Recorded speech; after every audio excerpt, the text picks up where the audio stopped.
பாராளுமன்ற தேர்தலில் வெற்றிக்கு பின்பு அடிமாலி மண்டலத்தில் ஆதிவாசி பகுதிகளை பார்வையிட்டு நன்றி தெரிவித்தார் இடுக்கி MP advocate dean Kuriakose.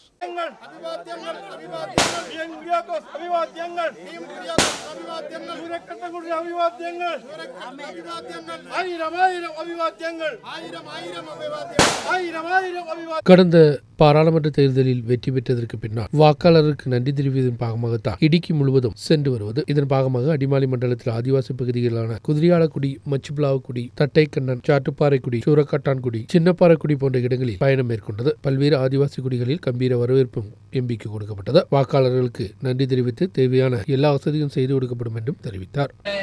Pension പോലും വിതരണം ചെയ്യുന്നില്ല. നമ്മുടെ അമ്മമാർ, സഹോദരിമാർ, പ്രായമായ എത്രയോ ആളുകൾ ഇവിടെയുണ്ട്.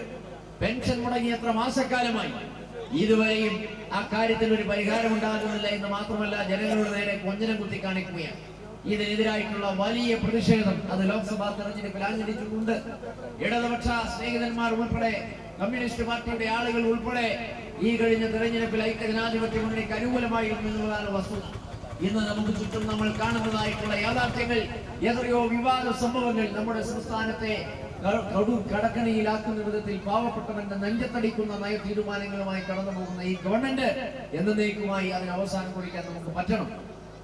பல்வேறு ஆதிவாசி குடிகளில் நடைபெற்ற வரவேற்பு கூட்டங்களில் பிளாக் காங்கிரஸ் கமிட்டி தலைவர் பி குரியாகோஸ், மண்டல தலைவர் காஃபி கே வர்கீஸ், டிசி சங்கத்தினர் ஆசிஸ், ஸ்ரீதரன், CS நாசர் உட்பட ஏராளமானோர் பங்கெடுத்தனர். பிளாக் பஞ்சாயத்து அங்கத்தினர் கிருஷ்ணமூர்த்தி, பஞ்சாயத்து அங்கத்தினர் மணிஷ் நாராயணன், மகிழா காங்கிரஸ் பிளாக் தலைவர் மினி விஜு, யூத் காங்கிரஸ் மண்டல தலைவர் ஆலன் நிதி ஸ்டீவன் போன்றவர்கள் தலைமை வகித்தனர்.